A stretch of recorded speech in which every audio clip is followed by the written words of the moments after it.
Blue Sky to Walt Disney Imagineering is a really unique time. And it's a time when there's no limits, there's no boundaries. You're allowed to say, if I could just imagine anything, what would it be? Mickey and I started out the first time many, many years ago. We've had a lot of our dreams come true. Now we want you to share with us our latest and greatest dream. As you enter Disney California Adventure, you'll be transported back to Buena Vista Street, the Los Angeles of Walt starred. There you'll be able to experience the city as Walt once did, with boundless imagination, and become part of a story that can only be brought to life by the magic of the Disney Imagineers. Buena Vista Street at Disney California Adventure is a tribute to Walt arriving in California in the 1920s and 1930s. As you walk down the street, many of the shops, restaurants that you see look as if they could have inspired Walt Disney to create the motion pictures and the shorts that he did. The name of the street owes a lot to Disney history. Buena Vista Street is just a street in Burbank, California. But what made it significant for Disney is this is where Walt built his studio. Every shop, in every little corner that you turn, there's going to be something new to see and something new to discover. And really this feeling as if though you've literally stepped back into a Disney time. You've stepped back into a place that would feel like you might run into Walt, you might run into one of the 9 old men. You really might have this sense of anything could happen. This team consisted of a lot of people who were born, raised, grew up here in Los Angeles, and also had a lot of affinity for the city, myself being one of them. The thing about Los Angeles struck me was the diversity of the culture and the diversity of texture of the city. That every corner of it has its own feeling and identity. Well, for Buena Vista Street, I put 5 architects on that street. I said, you do this one, you do this one, you do this one, and we'll sort of have negotiations for our neighbors and make sure everybody gets along scale-wise, but that way it's going to give the street much more of an authentic feeling. We really worked hard to give each one of the shops a distinct identity, and so each shop has its own color palette and its own proprietor and its own story, and the interior designers were really, really critical in making sure that each little detail was correct.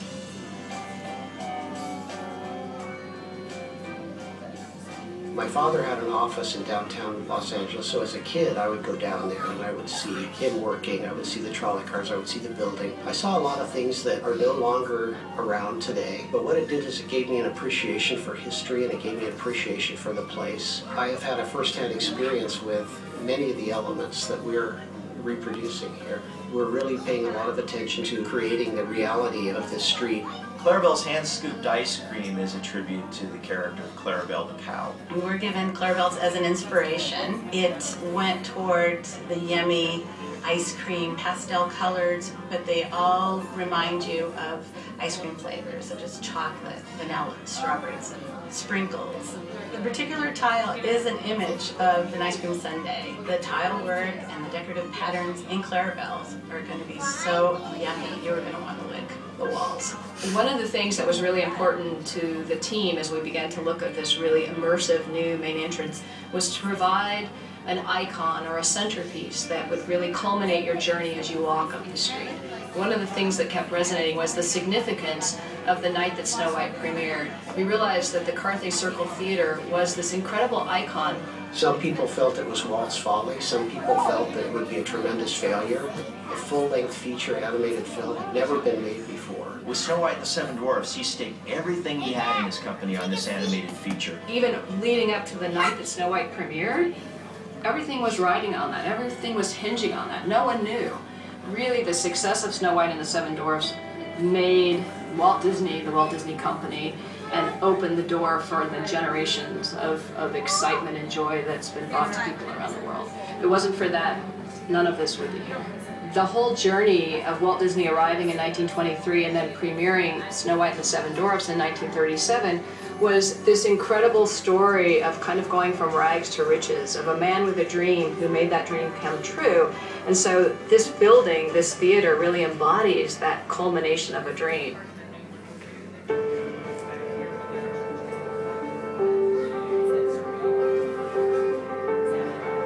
To all who come to this happy place, welcome. Disneyland is your land. Here age relives fond memories of the past, and here youth may savor the challenge and promise of the future. Disneyland is dedicated to the ideals, the dreams, and the hard facts that have created America, with the hope that it will be a source of joy and inspiration to all the world.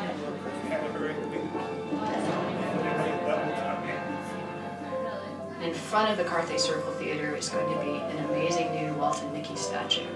This is a Walt and Mickey just starting out in the late 1920s. Walt has just created Mickey Mouse, and they just have hopes and dreams and possibilities ahead of them. And that's what this statue represents. It represents the optimism, the hope, the promise, everything that Walt Disney had ahead of him and everything that California offers. We think that this statue sets the tone and really sets up the story for Disney California Adventure. As a child, when I was growing up, I used to watch Adventureland, and I couldn't wait because in Tehran I go and watch TV and see what is the Disney coming up next. I really grew up with, like any other kids at the time, that the Disney culture was creating a new vision for kids. It was global. It didn't belong just to American kids. It belonged to nations everywhere else. My name is Ramesh Larjani, and I'm an Imagineering. People coming from all over the world to enjoy what we do, to be entertained, to experience a place like no other, and create memories. And that's what I believe Buena Vista Street will do, yet another wonderful memory. When my grandfather took me to Disneyland, I was still in the baby carriage. I think I was not even quite one. I never really got to meet him in a way that I remember, but that picture of him with me on Main Street was very special. That picture was my memory of my grandfather. My name is Terry Andrade, and I'm an Imagineer.